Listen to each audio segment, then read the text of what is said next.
오늘 본문은 이 감옥에 갇힌 예레미야가 아나돗의 밭을 구입하는 이 행동을 통해서 유다가 비록 멸망하지만 다시 유다를 회복시키겠다는 그 예언을 이야기하고 있습니다. 1절을 보면 하나님께서 이 아나돗밭 매입을 하라는 그 예언을 주신 때를 말합니다. 유다의 마지막 왕인 이 시드기야의 10년, 바벨론 왕 느부갓네살 그 18년에 주어진 때입니다. 이때는 예루살렘이 멸망하기 전인 주전 587년이죠.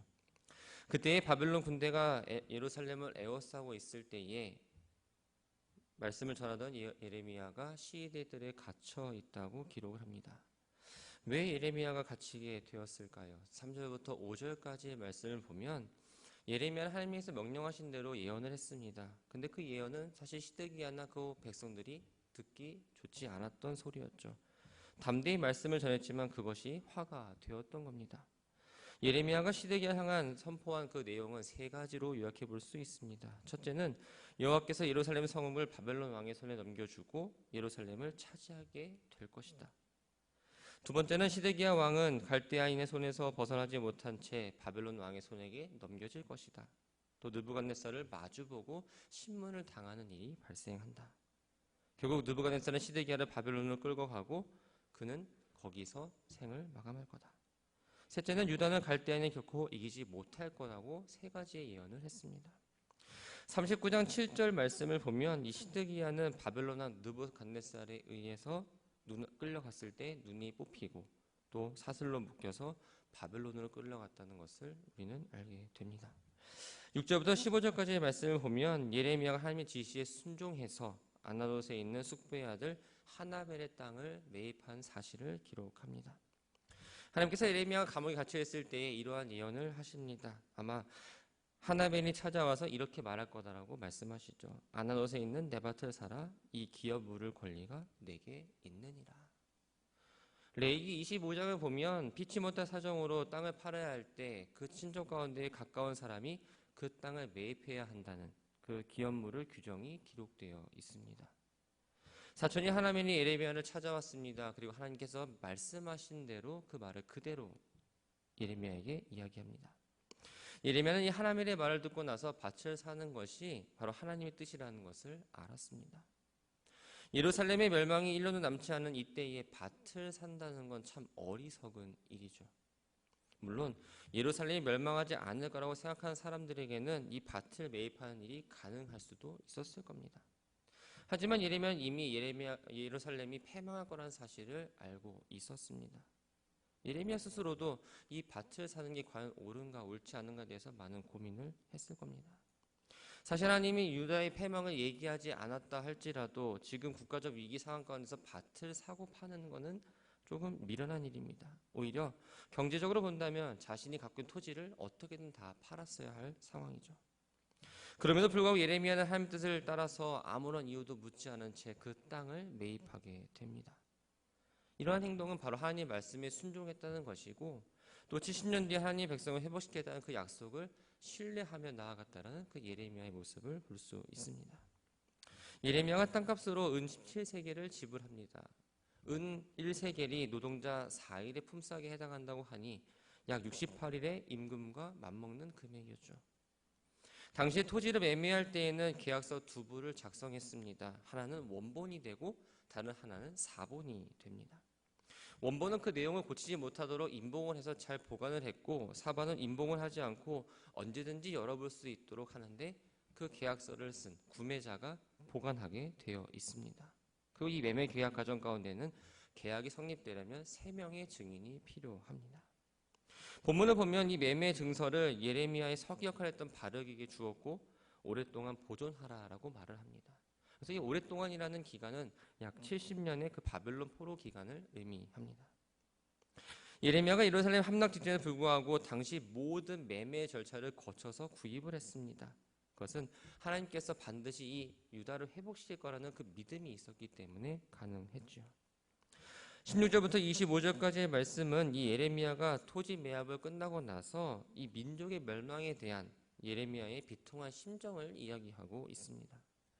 17절 말씀을 보면 슬프도소이다 주 여호와여 주께서 큰 능력과 표심팔로 천지를 지으셨사오니 주에게는 할 수 없는 일이 없으시니이다. 예레미야의 기도입니다. 예레미야의 기도 가운데에 첫머리에서 하나님의 창조 사역을 근거로 해서 하나님이 전능하시다는 것을 고백합니다. 그런데 그 전에 앞에 보면 슬프도소이다라는 말이 붙습니다. 왜 그랬을까요? 예레미야는 하나님의 창조에 대한 확실한 믿음이 있었습니다. 그래서 그 믿음을 가지고 하나님은 전능하시다, 하나님은 못하신 일이 없다라고 고백을 합니다. 그런데 이 회복, 이 유다의 회복을 체험하기 위해서는 먼저 동족들이 하나님 나라의 심판을 먼저 경험을 해야 했습니다. 바벨론 땅에 포로로 잡혀가 살아야 되고 나라는 패망하는 것을 경험해야 했죠. 이 일이 너무나 확실하게 이루어질 거라는 것을 알았기 때문에 예레미야의 마음은 괴로울 수밖에 없었고 하나님이 전능하심을 인정하기 이전에 그 슬픈 마음 먼저 표현했던 겁니다. 예레미야는 하나님께서 아버지의 죄악을 그 후손의 품에 갚으신다라고 이야기합니다. 우리가 문자적으로 이 문장을 보면 부모가 죄를 지었는데 그 형벌은 자녀가 받는 것이라고 생각해 볼 수 있습니다. 그렇다면 하나님은 공의롭지 못한 모습을 보이시는 거죠. 그러나 이 말씀은 아버지의 죄악을 그의 무죄한 후손에게 갚으신다라는 의미가 아닙니다. 하나님께서 조상의 죄의 영향력이 그 후손에게 미치는 것을 차단하지 않으면, 그 죄를 짓는 것을 막지 않으시면 후손들도 그 조상들과 같은 죄를 범하게 되고 결국은 하나님의 심판을 받게 될 거라는 것을 이야기합니다. 예레미야는 하나님께서 모든 사람의 행위를 아시기 때문에 그 행위대로 보응하신다라고 말합니다. 바로 인과응보의 원리이죠. 성경은 하나님께서 절대 공의로우신 분이라고 이야기합니다. 따라서 공의로우신 하나님께서 각 사람의 행위에 따라 보응하시는 건 정당한 행위이고 당연한 일입니다. 그렇기 때문에 유다에게 내려지는 이 하나님의 징계가 정당하다라는 것을 지금 예레미야는 이야기하고 있습니다. 20절을 보면 하나님께서 말씀에 불순종하는 바로와 애굽을 놀라운 능력으로 심판해서 보응했던 것처럼 그 당시 예레미야 당시에 하나님 말씀에 불순종했던 그 백성들과 주변 나라들을 심판하셔서 보응하신다는 얘기를 이야기합니다. 유다는 애굽이 겪은 그 실패 역사를 교훈으로 삼아야 했습니다. 동일한 실수를 반복하면 안 되었죠. 그러나 그들은 동일한 실수를 반복하고 그 보여진 것 가운데에 이해하지 못했던 어리석은 자들이었습니다. 하나님께서 애굽을 장자 재앙을 주시기 전에 9번이나 경고를 하셨습니다. 그때마다 하나님은 능력과 말씀의 진실성을 나타내는 재앙들을 보내셨죠. 바로는 9번의 경고와 재앙에도 불구하고 계속적으로 불순종합니다. 하나님이 마침내 10번째 장자 재앙을 보내심으로써 결국 그들을 굴복시키셨습니다. 이스라엘은 이러한 불순종의 결과를 너무나 잘 알고 있었습니다. 그럼에도 불구하고 하나님의 말씀에 늘 불순종하며 살았습니다. 거듭되는 하나님의 권고와 기회에도 불구하고 그들은 결국 회개하지 않고 멸망당하고 바벨론의 포로로 잡혀가는 심판을 당하게 되는 겁니다. 예레미야는 하나님의 백성이 범죄한 이 결과 현재 자신들에게 닥친 심판을 스스로 초래했다라는 것을 이야기하며 탄식과 슬픔을 나타냅니다. 23절에 보면 이 모든 재앙이라는 표현이 나오는데 그 모든 재앙 바로 24절에서 구체적으로 이렇게 이야기합니다. 바벨론 군대가 예루살렘 성을 점령하기 위해서 흙 언덕을 쌓았다. 칼과 기근과 전염병에 의해서 예루살렘이 갈대아인들의 손에 넘어가게 되었다. 이러한 탄식과 슬픔의 기도가 나왔다면 하나님 이 문제를 해결해 주세요라는 어떤 간구가 나왔을 법한데 25절을 보면 그러한 간구가 전혀 나와 있지 않습니다. 오히려 그 땅을 샀던 예언과 그 땅을 산 과정들을 이야기하면서 예레미야는 하나님이 아나도 땅을 사게 한 그 의도를 모르지 않았지만 70년 뒤에 있을 그 회복의 여정과 그동안에 있을 고난을 생각하면서 자신의 안타까움을 이야기했던 겁니다. 26절부터 40절까지의 말씀은 예레미야가 기도한 것에 대한 하나님의 응답입니다. 먼저 26절부터 35절까지의 말씀은 백성들이 하나님의 심판을 받을 수밖에 없는 이유를 이야기하고 있습니다. 27절을 보면 이렇게 기록합니다. 나는 여호와요 모든 육체의 하나님이라 내게 할 수 없는 일이 있겠느냐. 하나님께서 예레미야에게 자신의 전능함을 먼저 밝히신 이유는 잠시나마 신앙적 의문에 빠져있던 그 예레미야가 선지사를 감당하는 데에 잘할 수 있도록 그에게 소명을 다시금 생각할 수 있도록 하기 위해서 이렇게 자신의 능력을 말씀하십니다. 그러면서 하나님께서 바빌론 군대를 통해 예루살렘을 심판하실 거가 그 이유를 설명하고 있습니다. 하나님께서 바빌론 군대를 통해서 예루살렘 성들과 집들을 불사를 거라라고 말씀하십니다. 이미 오래전부터 하나님께서 말씀하신 내용입니다. 왜 예루살렘을 파괴하는지, 이스라엘 백성들이 자신들의 손으로 만든 우상을 섬겼고 그 우상을 섬김을 통해서 하나님이 명령하지 않은 것을 계속적으로 함으로 하나님께서 경노하셨기 때문에 불을 지르고 불사를 거라고 이야기하죠. 이스라엘은 하나님과 언약을 맺고 나서 하나님의 택한 백성으로서 그들의 본분은 바로 하나님께 영광을 돌리는 것이고 하나님은 그들에게 영광을 받기 위해서 그들을 회복시켰습니다. 그러므로 이스라엘 백성들은 오직 하나님만을 경배하고 하나님만을 섬겨야 하고 하나님께 영광을 돌려야 했죠. 그러나 그들은 결코 그렇게 하지 않았습니다. 우상을 숭배했고 하나님을 배반하고 하나님께 온전히 돌려야 될 그 영광을 바로 우상들에게 돌렸던 겁니다. 이러한 우상 숭배는 일시적으로 일어나는 현상이 아니라 계속적으로 고질적으로 나타냈던 문제였던 거죠. 문제는 이들의 범죄가 왕에서부터 모든 백성들까지 하나도 예외가 없었다라는 겁니다. 성전을 세우고 우상을 섬기고 인신제사를 바치고 가증한 일들을 계속적으로 그들은 벌여왔습니다. 하나님은 이 백성들을 돌이키기 위해서 수많은 노력을 하셨지만 백성들은 이러한 노력을 받아주지 않았습니다.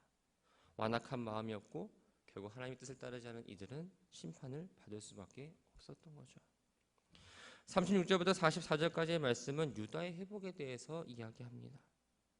앞에서 유다 백성들이 심판을 받는 이유에 대해서는 아주 자세하게 이야기했지만 뒤에 나오는 말씀을 보면 왜 회복을 받아야 되는지에 대한 이유는 나오지 않습니다.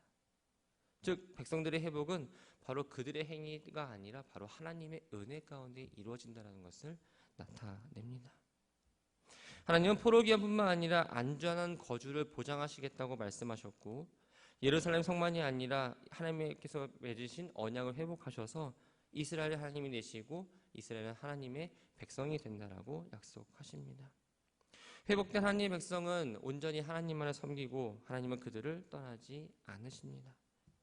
애굽에서 이스라엘을 이끌어내셨던 것처럼 가나안 땅을 내주셨던 것처럼 그들을 향해서 복을 주시겠다라고 말씀하십니다.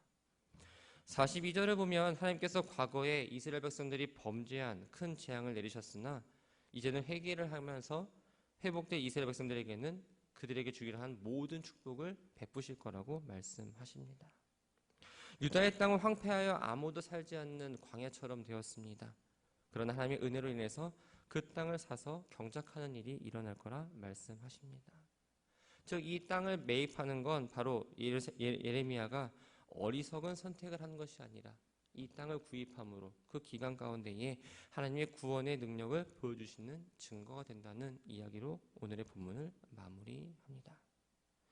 말씀을 정리합니다. 우리들의 삶은 어떻게 보면 늘 선택의 기로에 놓여져 있습니다. 무엇을 먹을까? 무엇을 입을까부터 선택의 출발입니다. 그런데 무엇을 선택하느냐에 따라서 그 진행 과정도 다르고 당연히 결과도 다르게 됩니다.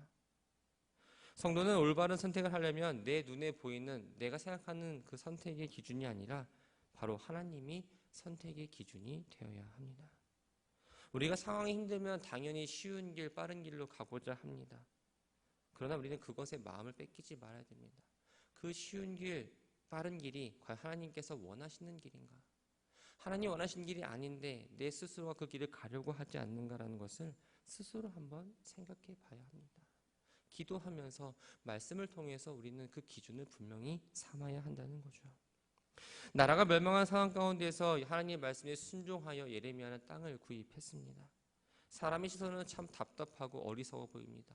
그러나 예레미야는 순종의 모습을 보였고 결국 그것이 하나님의 말씀을 증언하는 증거가 되었습니다. 하나님께 순종하는 자에게는 평안과 소망을 주십니다. 나를 회복시키시는 분도 하나님이십니다. 나의 상황을 해결하시고 인도하시는 분도 하나님이십니다. 바라고 소망하는 건 하나님의 말씀에 귀 기울이시고 하나님의 말씀에 더욱 순종하며 나아가는 우리 모두가 되기를 바랍니다.